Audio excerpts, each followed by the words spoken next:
While Melania has unfortunately lost both of her eyes, her daughters, or offshoots or scions, have mostly kept theirs. Despite having them bandaged in some or all instances, looking behind the bandages reveals entirely unique sets of eyes. Mary, the eldest sister who wields the halo scythe, has both eyes blindfolded, and both are a faded pale gold. Maureen, the second sister who wields the tree spear, has her left eye blindfolded, and while both eyes are also pale gold like Mary's, the blindfolded one is a pale white. Very similar to the Thief of Fire, Adan. Amy, the third sister, who dual wields the flowing swords, has both eyes blindfolded like the blind swordsman, and both are a solid gold color. Pollyanna, the youngest sister, wields the Blade of Calling and a formless seal, meaning either the Erdtree or Golden Order seal. And while both eyes are solid gold, she has her right eye blindfolded, and is the only sister capable of casting incantations. Interestingly, like the other incantation casting wielder of the Blade of Calling who sports a sealed left eye and was born at the foot of the Erdtree, all of the sisters have what appears to be scarring similar to the scarring we see on Melina, who was born burned and bodiless at the foot of the Erdtree. Perhaps the burning related to Melina was to save her soul from rot, whose encroachment is warded away by fire, resulting in scars and potentially the loss of the vessel to save the soul. Finally, there's Millicent, the youngest sister who wields the Shamshir, who has full, bright, golden eyes, brimming with potential, as Gowrie puts it. In truth, before her, I'd never seen a bard of such superior quality. She might very well outshine her sisters. And while it's a shame Melania's eyes are presumably rotted to nothing, we can still see the eyes of her twin brother. No, not that one. The Ascended Mikola, who briefly opens his eyes to drop a heavenly bombardment. And these eyes sport magnificent eclipses. But this isn't a feature unique to Mikola. If you shine a bit of light on the black eyes of the Turtle Pope, it reveals a golden-tinged hue around the darkness, and that's because these eyes are in fact also eclipses. And before we move on from eyes, the eye of the gleaming daughter of the Greater Will itself has a unique singular 4-part iris. This is a quatrefoil and is the symbol we find all throughout the Lands Between on places of religious significance, and is a symbol used cross-culturally in the real world. Fitting for the eye of the daughter of God, and somewhat like the image of her offspring on the Two Fingers heirloom. This reminds me of another godly being who shares Meta's communication method, and who is also awaiting a message from their finger-adjacent god, who has just as unique eyes as Meta, which are solid gold, very fancy. Just as tantalizing as their eyes are the hidden hues of magnificent color in their form, like the blue, red, and gold of the Dragon Lord, and the ridges of Meta's body, which if you check in the right light are also suffused with gold, just like the giant petrified fingers in the finger ruins, seen most easily on the gazing finger weapon made from her head. Her staff, on the other hand, holds a microcosm that looks like a triple eclipse, whereas Ymir's cheap knockoff holds within its grasp a rock. But this likely isn't just any old rock, it's no doubt a meteorite of some kind, like those prized by the Onyx and Alabaston Lords, and their minions, the Starcallers. These scavenged scraps of celestial bodies are also found in the most venerated locations in the Lands Between, the Divine Towers, and in the hilt of Sinkadia, the dagger detailing the gift of the heavens, the gift of intelligence, granted to the beastmen by their god in the form of an extra finger, like the 2 fingers on the crown area of the ancient dragon statues. The beast clergyman of this sacred mausoleum that wields this precious blade has secretly green nails, like the secretly green weapons of the serpentine godskin found in a nearby altar, which the Japanese text refers to as secretly colored, and the English text spoils this secret by saying this color is celadon, otherwise known as greenware, like the green color of this seemingly white summoning snakel that summons the godskin and drops their swaddling cloth.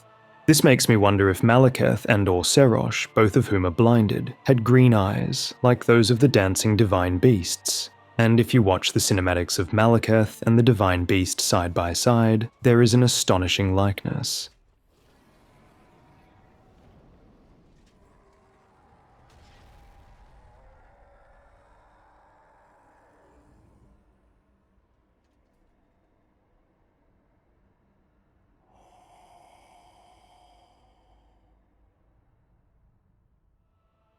But that's not the only colourful secret Malekith hides. Not only is his official artwork showing him with golden fur-like Sarosh when he becomes corporeal, but the original colour of Destined Death in the first version of the game was purple, or Gloam, like Melina's sealed eye, and just like the hue of Frenzied Flame, the all-destroying flame. And Malekith isn't the only one, potentially hiding luscious golden locks, because if you have a close look at the helmet of the Draconic Tree Sentinels, you'll notice flowing locks of golden hair on the malformed dragon, very akin to the malformed corpse of Godwyn and these disgusting malformed deathblight crabs.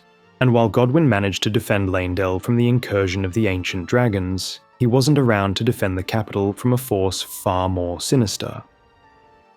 This cheeky little imp, who only appears after the capital is burned to ash, sitting right on the very bottom of the spear running through the Erdtree, a concept I will be exploring in depth in upcoming videos. The fact this little beast only shows up after this change is very strange, because that would suggest to me that it was intentionally added, and given her likeness to the old crone of the Round Table, and a regal flower found by a certain plant, in my secret headcanon it's a certain ancient grandmotherly crone, comfortably perched on her front row seat, ready to watch the final show. It has adorable little boots, a smile like the sun and moon on the compass, a stack of froms growing upon its head, and small goat-like horns like the goat boat motif I explored in my last 15 secrets. And most important of all, it has 3 fingers on each hand, which is seen as a bad omen for obvious reasons. As I demonstrated in my last video, the Great Tree or Erdtree stump is colossal, and there are many theories regarding the Erdtree simply being coppiced onto the stump of a felled tree, assuming control of its root network. And proof of this very concept is found in the fertile blood marshes of Mogwyn, where we see these youthful sproutlings growing from the stump of a felled tree. The Shadow Sunflower blossom reads, much like the Shadu tree itself in appearance, a second stalk winds tightly around the first, almost as if in a tender embrace. This is like the Shadu tree's very own avatar, which is also bent out of shape, like a sunflower without morning glory to support its structure, and therefore the way it grows, or in other words, its fate, which is precisely what we see with Saint Trina and Miquella. If we take Miquella and pair him with Saint Trina as we find her, they eerily represent the Shadu tree. Miquella shedding himself of this ensnaring second stalk, which dictates the movement, or fate, of their growth, is him literally shedding himself of this fate. Shedding himself of twisted love that's born of dark notions, twisting and bending its stalk, rendering it brittle, exactly like the description of the remembrance of the Shadow Sunflower. Such is the fate of the Shadu tree, which crumbles from within. This is the same result of Renala's children without the lattice, Radagon. No legs like Trina. The result of silver without gold, Renala without Radagon. Only half of the ingredients, like the broken and half-faded trees of Farum Azula. This is reflected once again in the D-twins' armor, and the twinned sword showing a distinctly male and female twin being the foundations of the Golden Order. This is the union of hot, fatherly gold, and cold, motherly silver, as it's described. And if you think that sounds a bit sus, you'd be right. Check out my last video for the horrifying details. The entrance to the Erdtree is lined with supportive rainbow pillars, and the front entrance is flanked by a vine motif we see all throughout the game. The difference with this vine motif, however, is that it's quite literally the singular instance of it having acorns among the vines. Just like the small bells we find in the motifs underneath the Lunar Queen, spirit-summoning bells used to commune with and command spirits, like those found underneath the walking mausoleums in the Eternal Cities, in the churches throughout the lands between, the Belfries and Raya Lucaria, all verdigris green and all sporting small suns on their facade and other faded ancient designs. Though don't get me wrong, not every detail is lore relevant or important, such as the secret resting under the giant grace of the Round Table hold. Underneath the table is a mini-grace, very likely there to enable the feature of interacting with grace. And while not every detail is lore relevant, not every detail is necessarily groundbreaking or lore redefining. Just amusing, such as the fake tail on the back of the divine dancing beasts, which reminds me of the pinned tail on Eeyore. But there are a few more serious elements of secret mystique to these beasts, such as the mask, which if you check very closely, you'll notice a barely visible Miranda plant, spiraling towards the heavens, like we see on the royal flags of Leyndell, the very bloom cast by the daughter of Marika, who wields Destined Death. There's also the fun addition of their human-like teeth, which remind me of the peculiar human-toothed forge serpents, or the human-toothed looking serpent on the stone ships, as opposed to its twin with sharper teeth, like the serpent god's curved sword. If you enjoyed this, check out my previous video, and if that's not your cup of tea, then fear not. The secrets videos will be continuing as an ongoing series. Thank you to my generous Patreon and YouTube members. If you want to support the channel, consider subbing to my Patreon, or like, share, hype, subscribe, comment, or whatever else YouTube chooses to add as a feature by the time I post this video.